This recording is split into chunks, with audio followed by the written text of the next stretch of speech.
My dear student, colleagues, and all the viewers who are watching this program live from Facebook page and YouTube channel, I would like to welcome you all to our International Physics webinar. So, good afternoon, all. I think you are well and safe from Corona pandemic. So, as we know that recently Corona pandemic have become worst. So, we have to maintain our health rules. So, I think uh, we, we we have to maintain our health rule because without this we cannot be safe from coronavirus. So as we know that we cannot continue our normal academic program inside the campus due to the corona virus. So we have to start our online program. I think you have already come to know that the Department of Physics, Pabna University of Science and Technology, has started its online program, including international online physics webinar. And I'm happy to share with you all that we have successfully completed our 150th International Physics Webinar, and today it's our 151st International Physics Webinar. And today I'd like to welcome you all through a joint session between the Pabna University of Science and Technology and the Indian Institute of Astrophysics in Physics. And we have with us here today Dr. Padmakar, Parihar Sir, Professor, Department of uh, Physics, Indian Institute of Astrophysics, Bangalore, India, and he has already connected with us through online. So I'd like to welcome our speaker, Sir. Good afternoon, and thanks for accepting our invitation. And would like to say thanks on the behalf of the Department of Physics, Pabna University of Science and Technology, for accepting our invitation, sir. So for those who are new, I'd like to inform you that we have divided our webinars into three parts. So first of all, we'd like to introduce our speaker with all of you, and then our speaker will deliver his speech. And at the end, we have a discussion session. In that time, anybody can join with us. So I think you have already come to know that the title of this today's International Physics webinar, that is the Astronomy in India, Past, Present, and Future. And our speaker is Dr. Padmakar Parihar, Professor in Indian Institute of Astrophysics, Bangalore, India. And you can see his educational professional career. So Dr. Padmakar Singh Parihar is a professor at the Indian Institute of Astrophysics, Bangalore, India. In year 2000, he has completed his PhD in astronomy from Ravi Shankar University, Raipur, India. After completion of the PhD thesis work in year 2000, he joined Indian Institute of Astrophysics as a postdoctoral fellow, and a few years later became a faculty of IIA. During 2001-2005, he extensively worked for installation, testing, and operation of 2-meter Himalayan Chandra Telescope. Over last 10 years, he is deeply involved in astronomical instrumentation, primarily working towards developing technology required to build a large optical segmented mirror telescope project. He has also contributed in developing various astronomical site characterization instruments as well as their operation. Currently, he is leading a small group of engineers and scientists who have been working for 10 to 15 meter size optical area telescope planned to be installed in Indian soil. So Padmakar Parihar is also one of the active member of India TMT group and looking after manufacturing of TMT edge sensor and the actuator in India. He has provided guidance to 5 PhD students and large number of master and bachelor students. His primary scientific interest is to explore disk accretion process in the young stellar objects as well as surface magnetic activities in late type stars. He, along with students and collaborators, have published more than 50 research articles in peer-reviewed journals on science and technology. He has been principal investigator to two international bilateral joint projects. You can see his research interest: young stellar object, the disk accretion process in classical T Tauris, and chromospherically active stars, the stars orbit and related activities. And this is research get ID. We can see his research point 27.74, and this is some of his publication. So thanks for all of your patience. Now it's time to go to our speaker. So, sir, I'd like to welcome you again. So, it's your time, sir. You can start your session, sir.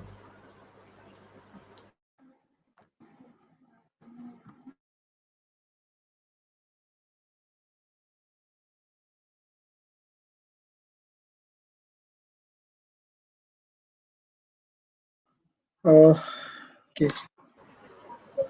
Uh, Thank you, Professor Pretam, Yeah, it's a pleasure, for sir. actually giving me opportunity to give a presentation in your webinar series. Actually, I'm honored for this, and uh, I was just wondering on which subject I should be talking about. And then I realized that since I'm deeply involved in uh, astronomical instrumentation and mainly the building a telescope, and probably our friends in Bangladesh, mainly the researchers, astronomers, they may uh, find it interesting. Instead of just talking about some science, I realize that it talks about astronomy in terms of technology, and then inspire our younger um, friends in Bangladesh to uh, is do something like that. So that's why I've chosen my topic, like astronomy in India, past, present, and future. So let's begin. So I have divided my presentation in following ways. We'll spend some time in looking at what was there in ancient India as far as astronomy is concerned, ancient and medieval. And here we both country actually share our heritage. After all, uh, just 72 years back, 73 years back, we are one country. So our past is common. So, so what I talks about astronomy in ancient India is basically astronomy in ancient India as well as ancient Bangladesh. And then what's happening in present India, in modern India, that I will talk in details. And for that, I have divided further topics into different categories, like exploring universe in optical, infrared, X-ray, high energy, and so on. And then what India is aiming in the near future, that I will discuss. Sorry for spelling mistake. And then one slide I have added in the last, and that is Indo-Bangla cooperation in astronomy. So I believe that we should have a strong cooperation, and I just put my thoughts in one slide, how it can be.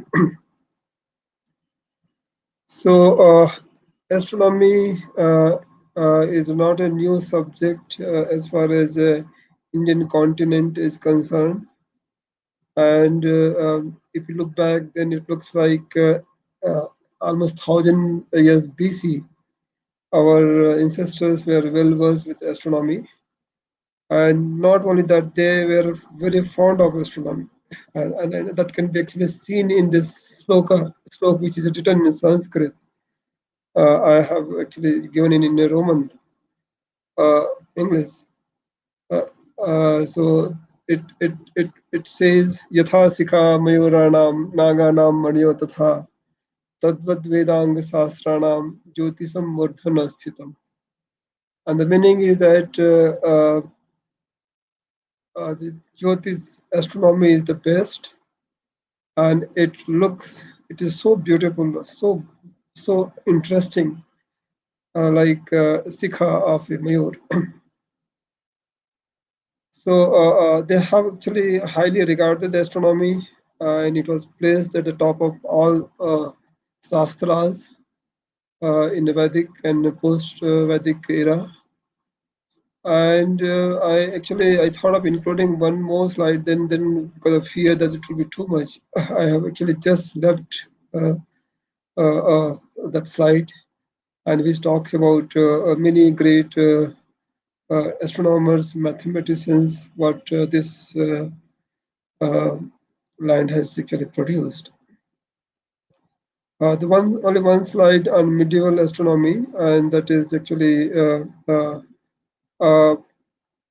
actually it was Savai Raja Jai Singh from Jaipur who created 5 observatories in India, starting from Jaipur itself, then Delhi, Mathura, Kasi, and Ujjaini.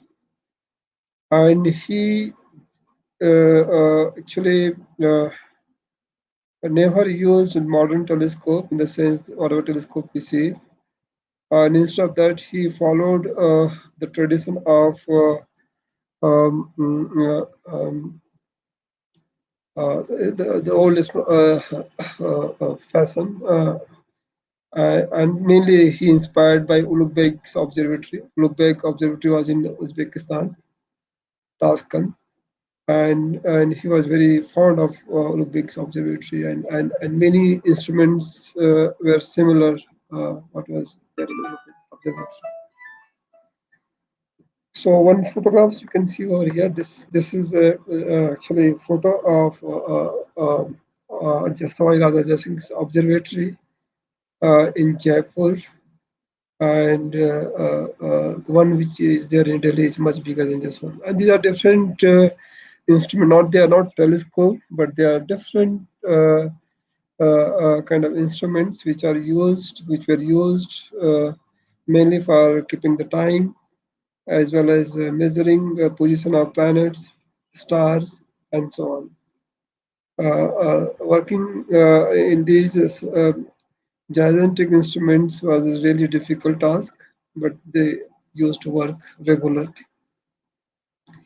The one thing is very surprising that when Savai Raja Jai Singh was building such a large observatory, that time telescope was becoming popular in Europe, and along with this and Jai Singh was very much aware about all the new development in astronomy which was happening in Europe.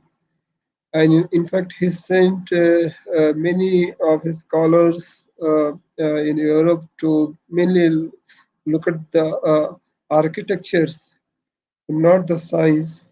And based on many studies, what the scholars did in Europe, yeah, many buildings were created in Jaipur. So he should have also actually opted a telescope and started using it for astronomy. Then things would have been very different. Probably Indian astronomy would have taken different shape. Uh, uh, then the colonial period starts, and many observatories hosting small to mid-sized telescopes were actually installed by Britishers, as well as private entity like nobles or kings. They also created observatories. So one is Travancore Observatory, which we can see here in the top left, that was created in 1837, and this just sketch is left. There is no actually no building is not the building is no more there. The other observatory was created in a private person, Jaggara Observatory, and that was 1974. And a small telescope was installed somewhere here. This is a dome and dome building. In Madras, Britishers started observatory uh, mainly for some astronomical research, as well as I think naval studies. Uh, uh, my institute, which is called Indian Institute of Astrophysics, actually is rooted with this observatory, Madras Observatory. The Madras Observatory was created in Madras. Then later it was moved to Kodaikanal, and from Kodaikanal to Bangalore. So we when you talk about in history of our own institute, then it is linked with the Madras Observatory, which was created in 1988, 80, sorry. Uh, and this is Kodaikanal Observatory in 1907. The the English astronomer sitting here is Everset, who discovered Everset effect. Uh, then actually the independence happens. India got independence, and during that time, uh, many actually great scholars, researchers, scientists, professors actually saved the Indian astronomy. And the first name which actually uh, uh, is, I think, the most illustrious is Professor Meghnad Saha, who was born in Dhaka, near Dhaka. There is village, and he brought up, studied there, and then moved to Kolkata and then Allahabad. Whereas Professor S.N. Bose, born in Kolkata, and he moved to Dhaka, and he were there for many decades. So this is very important pictures where we can see in the centers Professor Jagdish Chandra Basu, and then here is a Professor Meghnad Saha and S.N. Bose. S.N. Bose and Meghnad Saha both were friends and classmates during BSc and MSc, and their work is really remarkable. Professor Meghnad Saha not only actually uh, uh, uh, uh, carried out very deep, valuable research in astronomy, and with the well-known Saha equation, right, which talks about uh, basically linked with stellar spectroscopy. So not only he did research, uh, but later he actually encouraged many scientific activities, forming science associations, scientific committees, planning, and many things. And he also, in the last phase of his life, he moved to politics and fought the election and so on. Uh, but he was the one who encouraged Indian astronomers to take challenge, and I think one committee was formed in 1948, and it was chaired by Meghnad Saha, and who encouraged many activities like building the institutions, building a telescope, and so on. So his contribution to Indian astronomy is unparalleled. Then Professor Kothari, who was a student of Professor Meghnad Saha, he also did wonderful work. There are many like Professor Rai Chaudhary, Professor K.D.A. Venkar, Professor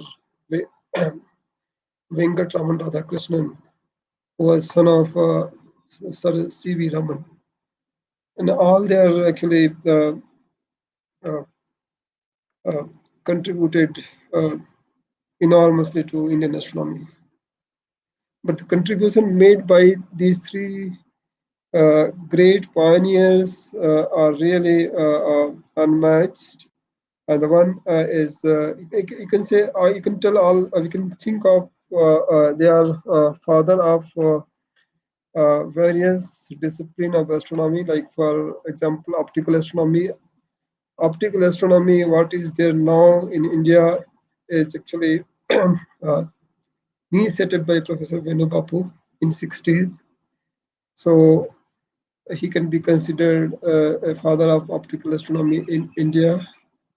The radio astronomy was entirely actually handled, motivated, and created by Professor Govind Swarup, who just died few months back.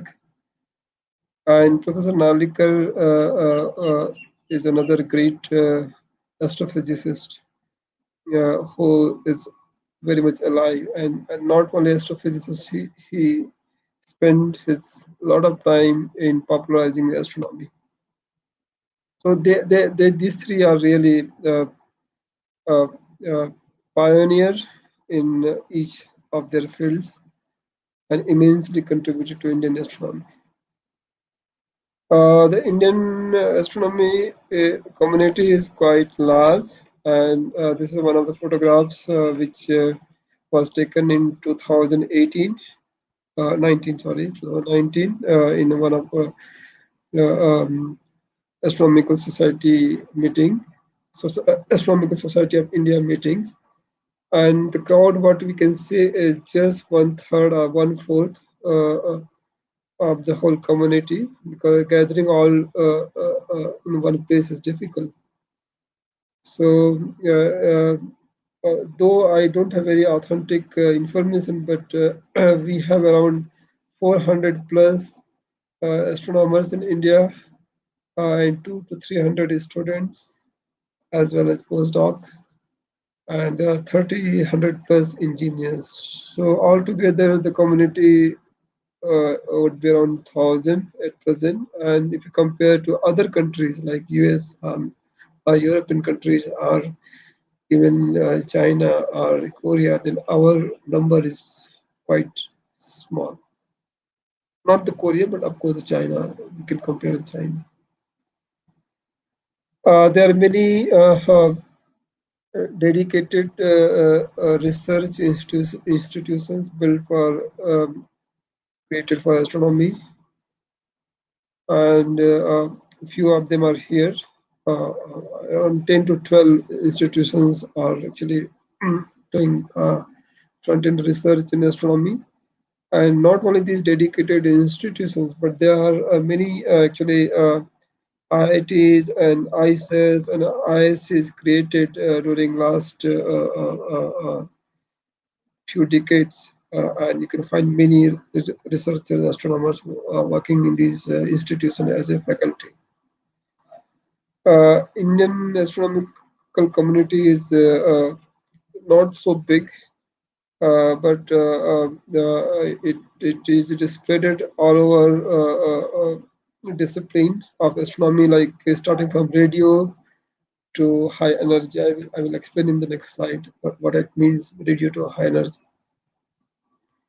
There are many observatories. Some of them are in south, which we can see here, and some of them are in central India, and many of them are in northern India. We don't have really big observatories in northeast part of India, which is close to your country, Bangladesh. And the reason is primarily not because there are no researcher in this in the region. But there are many researchers, excellent researchers. Even Meghnad Saha comes from the same northeast Bengal. But the observatories are not created in this part of India, and the reason is that this part of India is mostly cloudy, and there are not very tall mountain in this region, except in Assam, of course, they have few, but sky is not good, so that's why you can't see any observatory in the northeast. Uh, the scientific interest of the community is diverse, like cosmology, gravitational waves, high energy astrophysics, structure formation at large scale, galactic, extragalactic astronomy, formation of stars, cosmic chemistry, and many, many planetary systems, and so on. And these are the branches of optical astronomy in which Indian presence can be seen. Uh, so, as we know that the modern astronomy is basically this modern astronomy is primarily a multi wavelength wavelength band astronomy. So any cosmic object you take, you can think of, emits radiation starting from radio to infrared, visible, ultraviolet, and X-ray. And only the visible light and part of near infrared light reaches to the Earth. Of course, radio also penetrated Earth atmosphere and reaches to us. But for other wavelength band, um, atmosphere is actually very opaque, and radiation coming in infrared, X-ray, ultraviolet, or even millimeter get absorbed in the atmosphere. So, in order to make observation in infrared or ultraviolet or X-ray, we have to go out of atmosphere. That means the space telescopes are required. But for optical, one can have big observatories on the ground as well as a space telescope is also possible in optical as well as infrared. But again, for ultraviolet and X-ray, we have to go up. The radio window is very clear and clean, so all the radio telescopes are on the ground only. So let's talk about multi-wavelength astronomy from ground and space in India. And in India, we have many observatories, uh, uh, and they are created by different institutions. So, for example, the Indian Institute of Astrophysics, which is one of the oldest institutions in India, runs three observatories. The one is in Kodaikanal, other is in Kabul, Tamil Nadu, and third one is in the Himalayan region, north part of India. It's called Ladakh. And the photograph, what we can see here is a photo of 2.3 meter telescope's dome. And inside this dome, you can see a 2.3 meter telescope. When I say 2.3 meter telescope, I'm not talking about the physical size of the entire structure, but the mirror which sits somewhere here in the back of the telescope has got 2 meter size. So this mirror is 2.3 meter. And the very important thing about this telescope as well as observatory is that it is completely indigenous. Nothing has been purchased, and it was designed and developed by astronomers and engineers in late the 70s and 80s, early 80s, late 70s. And telescope is still functioning. Not only this telescope in the observatory, we have other two telescopes. One is 1 meter called JAIS, which is of course purchased one, and this is the older one. And then 1.3 meter uh, JCBT telescope. This one is purchased and it is double horizontal mount. Another observatory.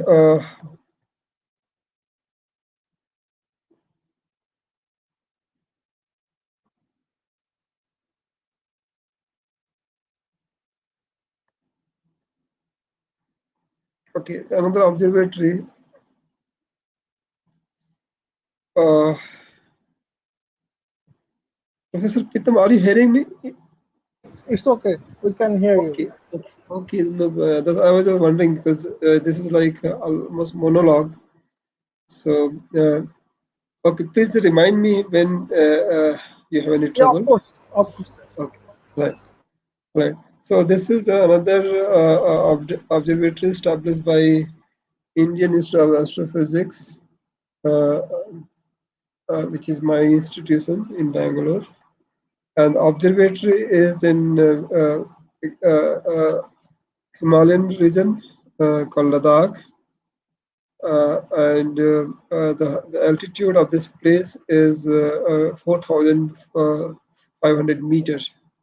So once upon time, it was the highest point observatory in the world, and later Alma has taken over. So Alma is higher than this observatory. The observatory was created during late 90s, and the first telescope of 2 meter size was installed in 2000. And actually, I started my career with this telescope only. So we were instrumental in commissioning the telescope. Telescope was not built in India, but it was purchased from outside. This place is a very high altitude and it's like cold desert. The temperature goes up to minus 25 degree, but there is hardly rain or mm, any uh, uh, snowfall. The observatory is completely remotely controlled. It's not autonomous. It's remotely controlled. So observatory is here in Ladakh, and the control center is in Bangalore, the Crest campus. And through dedicated satellite link, we control each and every aspects of the observatory. It has got many important instruments, which I have not mentioned in the slides.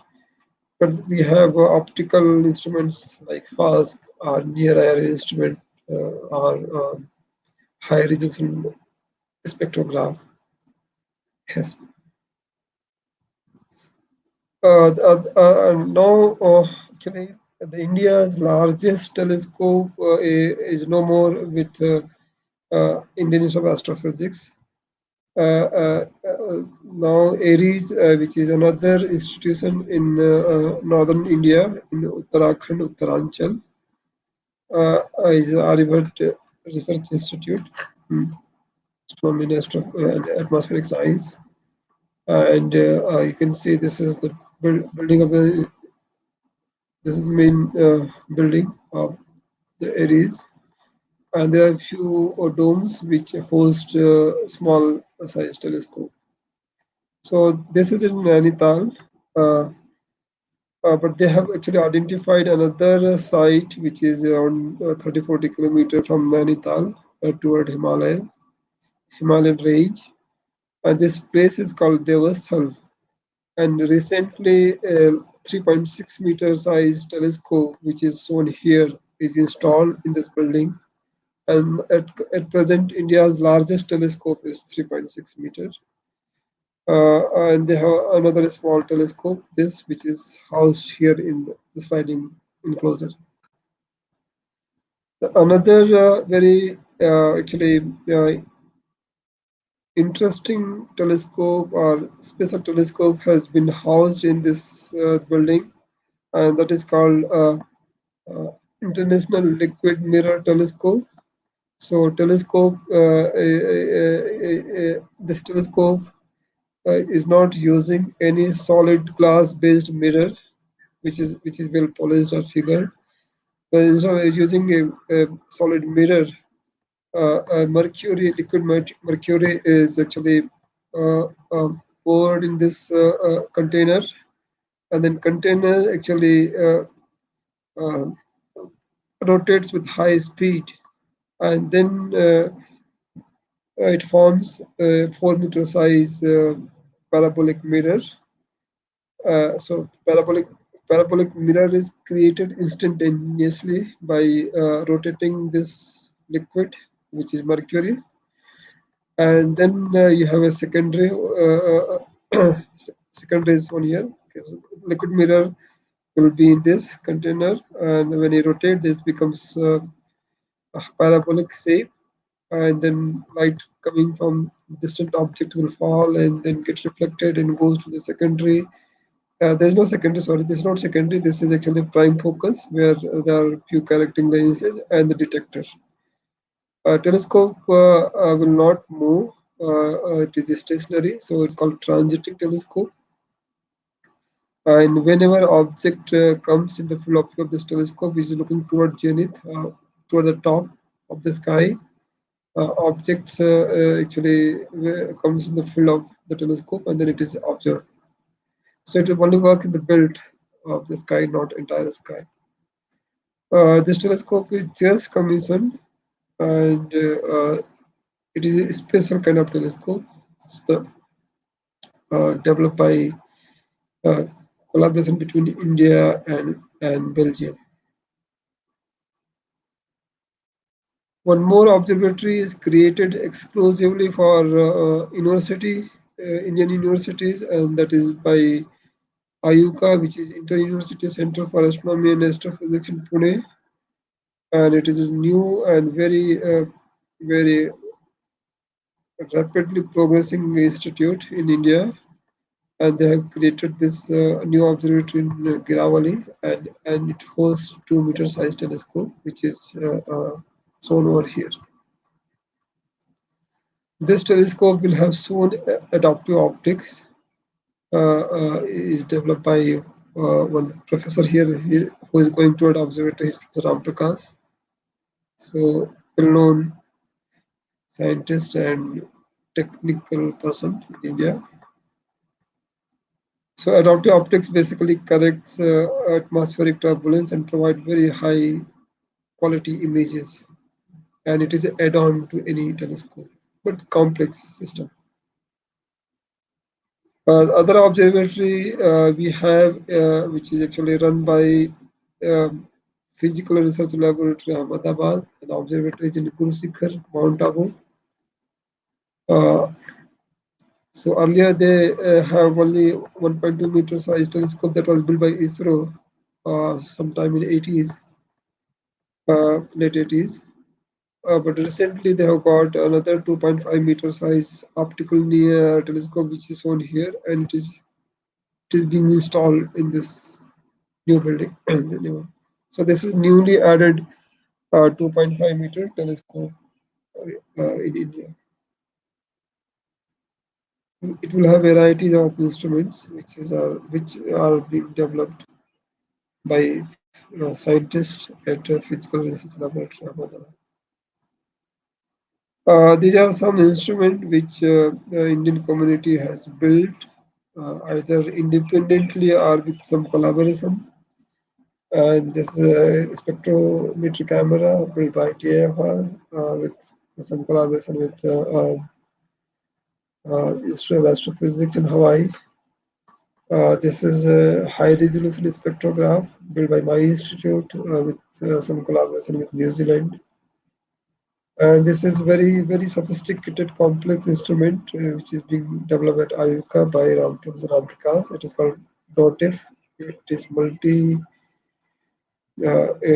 multiple field, integral field unit device. It has 16 spectrograph and fiber bundles.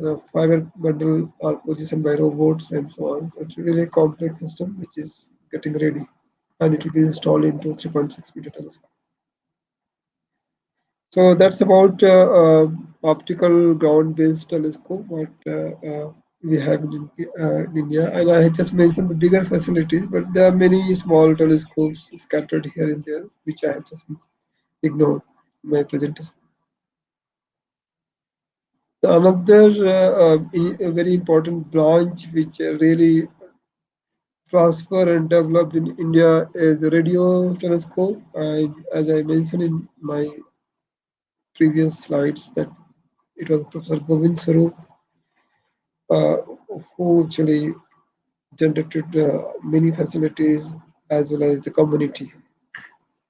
So he joined TFR, I think 61, 62, and then just this year he died. So till the age of 91 or 92, he was highly active. So Professor Govind Sarup's the first project what uh, he ventured to create in India as a in the part of, in the under the radio astronomy is OT radio telescope. The Google Earth view you can see here. So it's almost half a kilometer uh, long array. With the array can be seen here in on that side in zoomed way, and the arrays are parabolic actually radio telescopes. It is like a cylindrical. You can think of cylindrical. So length is half a kilometer and the width is 30 meters. And we can there find wires running from one end to other end, which we cannot see. And this entire half a kilometer long telescope is actually steered uh, in very synchronous way, and so that observation can be made by any object.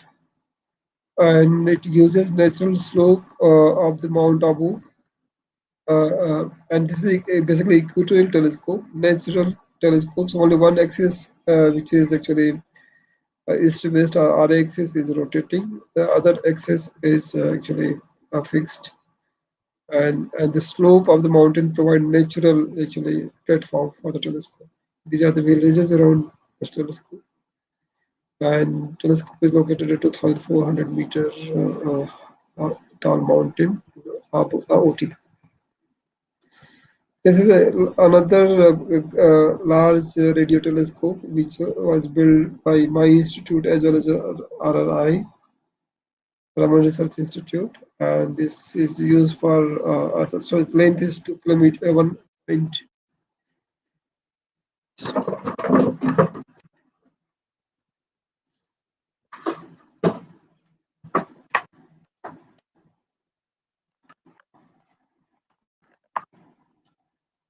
1.5 kilometers,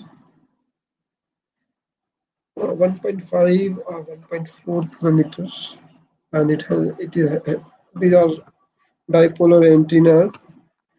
Um, Thousands of several thousand 1100 I think dipole antennas are actually installed and T-shape, and telescope is mainly used for solar observation, but sometimes it is also used for some other pulsar and some other. This telescope is actually millimeter wavelength telescope, and it is there in Bangalore, developed and designed and developed by Raman Research Institute. So millimeter is another very important actually band of astronomy, and Alma, you may be knowing they are actually having many such dishes. Uh, but in India, the millimeter astronomy though started long back, but because of one and other reason, it has not evolved much. And the Ladakh Hanle is found to be the best place to create Alma or MSA kind of facility. Uh, After OT radio telescope, Govind Swarup ventured to build the world's largest telescope and in the meter wavelength band. And this is the GMRT, Giant Meter Wave Radio Telescope. And one antenna is 45 meter in diameter. You can see this is one antenna, it's 45 meters, quite large. You can compare the size of this antenna with these individuals standing in front of telescope. And, and then there is thin wires shaped in parabolic fashion, and the receiver is at the prime focus. So this is one unit and its ultra-azimuth mount, one unit. Likewise, there are 30 such antennas. 12 are at the core within 1 kilometer radii, and then remaining 18 antennas are actually installed in Y shape over 25 kilometers area. So the photograph what we can see here is actually the just 12 antenna which is actually packed into at the center, and remaining 18 we cannot see in this photo. This is a remarkable project what Govind Swarup initiated and completed, and this is one of the finest observing facility what India has created by its own and used by not only Indian astronomers but all over astronomers from all over the world. And I have shown one latest photographs of this telescope, which can also work in aperture synthesis mode by using interferometry, and it has got many receivers working in different wavelength band, starting from 130 megahertz to 1450 megahertz. Then let's come to the Gammaray telescope. And the gamma ray is a high energy particle, as we know, and cosmic objects also emits these high energy particles, not only the radiation, electromagnetic radiations. So one of very popular method of observing cosmic object which emits energetic particles are using Cherenkov radiation. So whenever energetic particles, which is a gamma ray, can be particle or gamma ray, uh, goes through Earth atmosphere, then they create another layer of charged particle, and then the charged particles create a light cone, which can be received by telescope, which would resemble like optical telescopes. One is on here, but this is one which at the center is this one. Then you have six in the periphery, and all together this seven is called Hager telescope, and it works in the 200 to 800 giga electron volt range with moderate kind of resolution. So this is the facility which was created by my institute, IIA, TIFR, and the BARC. Now again, these three trio are actually working to. They already developed another big uh, gamma ray telescope, which is called MES. And the MES is actually 22-meter size telescope. It's imaging gamma ray telescope, and what we see is the back side of the telescope. Uh, but the top is like any conventional telescope made of segments. So the top part, which is not seen here, actually comprises 356 diamond turned panels, aluminum panels, and total area is 337 meters square. So these are the diamond turned panel, and it forms the parabolic shape. At the focal plane, there are 1088 uh, PMTs, which we can be pixels. So these are the PMT. So only you can see here only 16, 12, only 12 PMTs are shown here. But likewise, there are 1088 PMTs put into 2 by 2 by 1 meter, 1.3 meter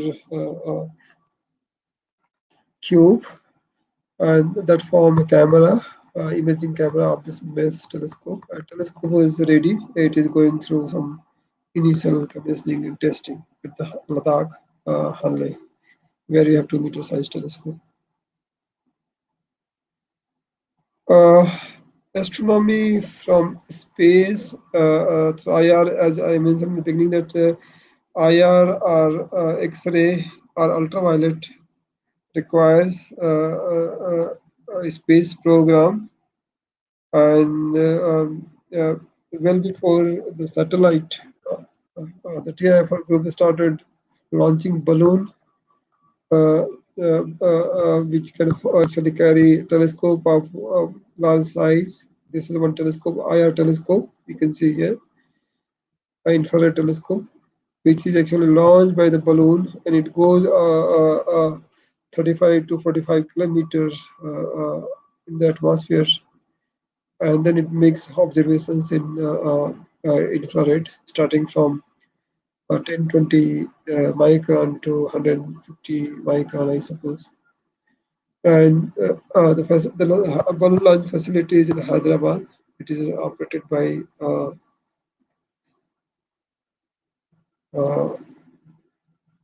operated by okay. So operated by TFR. Another actually, I wanted to add few more slides. The X-ray astronomy is a very promising field, which is blooming in India, other than radio. And there are many actually X-ray payloads launched by ISRO, uh, and very interesting results have been obtained by using these X-ray detectors. Then telescopes. So, for example, one is the Astrocyte. So, Astrocyte is now India's space observatory, which is still functioning. 2015, it was installed. It has actually five payloads. It is a space observatory. So, not a single telescope, but there are five different kind of telescopes. So, these two telescopes, which are shown here, are ultraviolet imaging telescope, and it works in optical as well as ultraviolet. Then we have X-ray detectors like SPC, the X-ray imaging telescope, then X-ray another detector, CGTI, and X-ray scanning monitor. So except UV, all others are X-ray payloads, and observatory is doing quite good. Large number of publications started coming out from this space observatory, and initially the lifetime was 5 years, but 5 years is already completed, and it will go longer. So uh, this um, space uh, program is actually uh, having more life than what was expected. So this is one initial image, so quite old image of a galaxy obtained by using this telescope in ultraviolet. And this is one of the finest image what actually one can gather other than HST. So HST is largest facility, but this is comparable to HST. Right? Then one more space program is to study sun, and that is actually Aditya. And again, it is like a space observatory dedicated for sun, and it will be launched soon. So it has many instruments. The solar astronomy is another field which is actually having large number of astronomers in India. They have many observatories. One is in Kodaikanal. This is the Kodaikanal Observatory. Then other observatory is in Rajasthan. The observatories in the lake, inside the lake. One has to use the boat. The office is somewhere here. Observatory office is here. So from here to here, you have to take the boat and come to the this island where we have a few telescopes. One is shown over here. It's called MAST. Another India's big solar telescope plant is LST, which is a 2-meter size solar telescope, and it will be installed in Ladakh. Uh, uh, the place is called Merak, which is very close to Tibet border. So before I go to future slides on future program, which I have few, this one slide talks about the scientific productivity of the community, though it is not latest one. This is actually these two plots shows how many actually publications community gets annually. So what is shown over here is that 1991 to 95, 5 years, and then 2011 to 15, again 5 years. So now, I mean, during 2011 to 15, which is 5 years, of course, 5 years back in time. On average, 1,000 publications have been appeared from the Indian astronomical community. But now it should be more, although in this diagram we can see the decline trend, but it should have reversed because of many facility added and many young astronomers who joined to many institutions. So we believe that this trend is reversed, and now we will have many more publications. The collaboration with many different countries are already in place. The maximum collaborations happens with US, then other European country. I have no number how many publications, joint publications we have with our friends in Bangladesh that can be actually pointed out.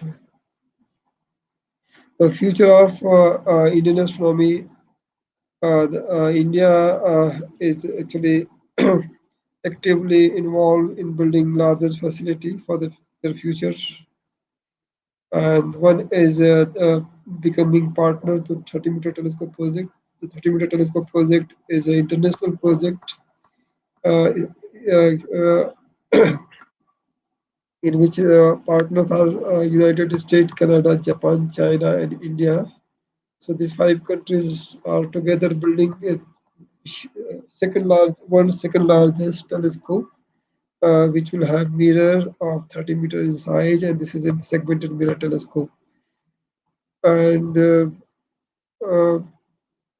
work is in progress, despite many hurdles, mainly from getting site uh, uh, by Hawaiian. Uh, so this is one project in which India is involved, and our partnership is 10%. So we pay 10%, not money, but as an in-kind contribution. So 70% is in-kind contribution, which we build many subsystem of this telescope and then provide to the consortium. So these are the parts which India is making for the Timber telescope, like segments, actuators, and sensors. So many things which build this primary mirror is done in India, are done in India. And then softwares, instrumentation, mirror coating, and so on. So they are contribution from Indian side to 30 telescope project. Another very ambitious project which India has initiated is LIGO India, Indigo. And Indigo is basically getting one detector of LIGO to India for gravitational wave astronomy. And the communities build actually really growing very fast. Eh, just few years back, there were hardly astronomers working in gravitational wave. But now I think there are around 20 to 30 astronomers and large number of engineers dedicatedly working for the gravity wave astronomy. Project is quite expensive. It's 400 plus $1 million, and many activities already initiated. Then India is also partner to another international project to build world largest radio telescope. It is called SKA Square Kilometer Array. And this radio telescope will come in South Africa, but it is the initiative of many countries. I think 15, 16 countries together building world largest telescope, and India is also one of them. Uh, so these three projects are basically international in nature, and mainly uh, initiated and what is it, guided by foreigners. But India is also engaged in another very ambitious project which may interest our friends in Bangladesh, and that is actually building a large optical near telescope of 10 meter size. And the reason is that one is, of course, our community is becoming larger and larger, and they need a bigger facility. So India's current largest telescope is 3.6 meters, but we need to have even larger telescope. So we are aiming to have 10-meter telescope. And this 10 to 12 meter size telescope uh, can be projected like a regional facility, because in entire Asia at present None of these countries are having a large telescope except Japan. If you exclude Japan, then astronomy is practiced in many countries like Egypt, Iran, former USSR countries like Kazakhstan, Uzbekistan, Turkmenistan, maybe India, Sri Lanka, Thailand. I have not actually. I tried to get some information from Bangladesh, but Bangladesh is not on here. Then China, Taiwan, Korea. So except Japan, none other countries are having access to big facility, big large telescope. And of course, Chinese have started a project to build 10 to 12 meter size telescope. At the same time, India also initiated a build 10 to 10 meter size telescope. And this is not a competition basically, but it's not competition with China, but uh, many 10 to 10 meter class telescopes are required for Asian countries because even America itself has many 10-meter size telescope. Europeans are having telescopes, so why not we Asians would have uh, telescope of decent size? And 10 to 12 meter has become essential. So India has started this project to build a 10 to 12 meter size telescope. Telescope optics will be RC rich written. It will be ultra-azimuth mount. This is a conceptual view of the telescope, and it would have many focal plane to install very heavy instrument. For example, this instrument, which is sitting on the Smith platform, can be 20 ton in size. 20 ton is like bigger than a truck. Uh, I, uh, we have been working for this 10-meter telescope, and my major my maximum time was on this project to build 10 to 12 meter glass telescope in India. And we are actually, of course, we will use many technology what we have been doing for TMT, 30-meter telescope project. And actually, this is the roadmap how we can have NLOT. We say it is NLOT, National Large Optical Telescope. And 1 year back, we had a national meeting. Now we'll be having a regular uh, meeting on 10-meter size telescope. Telescope will be actually installed in Ladakh, where we have now a 2-meter telescope. So this is Google Earth view of Ladakh, and even the real one is similar. This is very realistic view. Uh, the 2-meter telescope is installed somewhere here, but we are actually having a problem of the seeing. So we have identified another two peaks, which is more higher than this. This is 4,500 meters, and these peaks are nearly 5,000 meters. So we are aiming to install 10-meter size telescope in some of these peaks where we will have decent seeing. And this project is at very initial phase of designing and conceiving and planning. And we are seeking for international partners. This is about the site. Uh, Site is really good, and we are seeking for international partners, and I believe that Bangladesh can be one. Okay, so this is the last slide. Indo-Bangla cooperation in astronomy. If it, I don't know whether it exists or not. If it exists, then it is very good. Otherwise, this is just my view on Indo-Bangla cooperation in astronomy. So being friendly and neighboring country, we should establish a strong cooperation in astronomy. This is the first point. Many observing facilities of India can be availed by astronomers from Bangladesh. So many observing facilities, what I just mentioned in my presentation, can be very easily accessed, and because some of them are open to international community. So by submitting proposal, you can get time these telescopes, or you can also get the time through collaborator in India.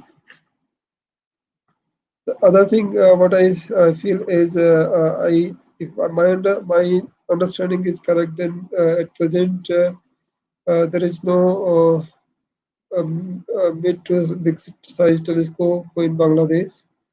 There is no observatory, it looks like. So if this is the case, then at least 1 meter size telescope should be installed in Bangladesh as soon as possible. And having getting 1 meter size telescope is not a big deal. It's not expensive business. At the same time, this telescope can support uh, uh, not only research activities, but it can be used for outreach, generating awareness and interest in bigger community. And if required, then we can provide the support. India can provide the support. We should have many possible bilateral joint research projects in astronomy. So there are possibility to initiate many joint bilateral project by submitting the proposal to our respective agencies. Here in India, we have DST, which actually time to time make a call for uh, proposals, and same should be there in Bangladesh. The last thing what I feel is Bangladesh should join any on India's ongoing project like NLOT, which is 10 meter size telescope project, NLST, which is another big project to install 2 meter size solar telescope. There's a space program to install a ultraviolet and optical ultraviolet telescope in this space, which is called ICS, and of course the LIGO, which is gravitational wave astronomy in India. So there should be active cooperation, active involvement. Thank you. So I think I have done. Yeah, thank you, sir, for your wonderful presentation. So, Bangladesh government is planning to install the big telescope in Faridpur within a few years. I think we'll have that telescope for astronomy or astrophysics research. So some of our Uh, students are asking that if anybody want to do their masters or PhD in astrophysics in your institute, so is there any opportunity for foreign student to join there for masters and PhD, and is there any scholarship opportunity for them also or funding? okay. Masters, I don't know is how the student from Bangladesh can come for mass. They can apply. They can come because I remember in Ayuka and not Ayuka in Pune Vidyapeeth. There are many students from Bangladesh who are actually carrying out master's course. Uh, uh, uh, I think anybody can apply. I'm not sure the procedure for applying for masters in universities, but I believe that it should be open for all, irrespective of which country you come from. Uh, as far the research is concerned, once master degree is completed, then for doing research in any astronomical institution in India, one has to go through entrance exam. Once entrance exam, then there will be interview, and after qualifying the interview, only they get actually permission to work in any institutes, as well as they get the fellowship. So fellowship is of course provided. Those who are doing research in any of these institutions, they get the fellowship. University also offer some kind of fellowship, uh, but they are very limited. Okay, sir. So, if some faculty want to collaborate with your institute, so what are the procedure for collaboration? As you have already mentioned that you are open for collaboration for Bangladesh. So, Collaborations are always it's very open, very open. Anybody who those the collaborations are always actually open to anyone. actually belonging to any country. Okay. Only thing is one has to take initiative, right? So what I feel is if someone interested to do research, someone is already doing research in astronomy, someone interested to do research in astronomy, and they have actually they are not seeking for a job, they already have job Mhm. in the university or research institute, and they just want collaboration. Then I think that's very easy. But coming from education and research, we have to explore how it would possible. It's possible, but only thing I don't know the procedure. I have Okay. seen many students in Pune with them doing masters, and they are also getting some stipend. And the Okay. stipend is provided by both the country, I believe, India and Bangladesh. But how, what is the exact procedure? I don't know. If you want, then I can check with them because it is called Transit Hostel, and it is very close to Ayuka. So when I was in Ayuka during 98 to 2000, that time I have met many friends in this transit hostel who comes from Bangladesh, and they are doing masters. They used to also avail fellowship. I Okay. believe that such things are Yeah. available here. And So other thank thing you. is, Yeah. other of my suggestion will be this is about education, but the best thing is creating some kind of observing facility in Bangladesh. And I don't think funding is a problem because we don't need large money, right? Money requirement is not huge. For 1 meter size telescope, you need to spend very little, but impact will be very high. So if there are actually young faculties interested in astronomy, then by very why means they can easily avail the funding and get the observatory. And then if, not necessary that you have to go to very remote mountain top uh, for installing a mid-sized telescope. Near the one important thing is place should be not flooded by the light, and you should have the number of clear nights. So if you have mountain, because when I started looking at the mountain in Bangladesh, then I found very We few have, mountains. I think the yeah, uh, we have mountains, but not in okay, our side. It is in the uh, south part of our park, and okay, in eastern part in Sylhet, and okay, we have some Rangamati and Khagrasuri. In that, we have some. okay. So if you have mountain, then I think putting telescope in the mountain is the best option. And if there's no tall mountain, then I think any mid-size That mountain is mountain will not be that okay. tall, but we have some hills. Okay. Okay, sir. So thank you for your wonderful presentation, and hopefully we will arrange another webinar with you later. And we would like to say thanks on the behalf of the Department of Physics, Pabna University of Science and Technology, for accepting our invitation, sir. So thanks again. Okay. Bye for Thank you. today, sir. Okay. Thanks. Thank you Yeah, so thank much.